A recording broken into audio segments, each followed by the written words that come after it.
Pas question de sortir de l'euro. Axel de Tarlé, vous nous parlez ce matin d'un sondage publié en Grèce et qui montre qu'une très large majorité de Grecs, 75% quand même, disent vouloir rester à tout prix dans l'euro.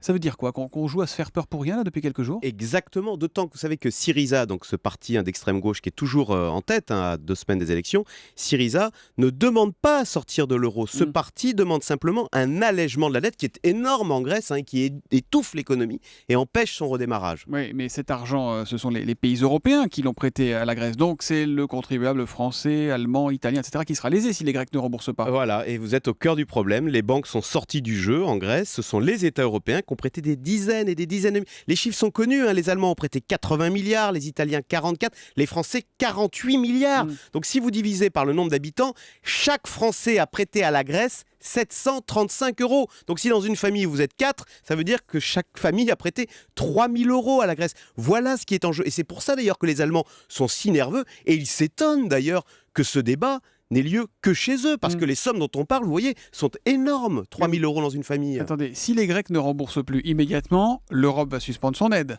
Et le pays va couler, non ? Alors non, et c'est ça dont on n'a pas tout à fait conscience. C'est vrai qu'on continue de prêter de l'argent à la Grèce, mais vous savez à quoi sert cet argent qu'on prête aux Grecs en ce moment ? À nous rembourser. Attendez, c'est ubuesque. On prête de l'argent aux Grecs pour qu'avec cet argent emprunté, ils nous remboursent les emprunts précédents. Ben voilà, c'est dire si cette dette est énorme. Donc vous voyez, parce que sinon financièrement, la Grèce en ce moment, elle est autonome, c'est-à-dire qu'elle est en excédent primaire. Son budget, ça veut dire que son budget est excédentaire hors remboursement de la dette. Voilà.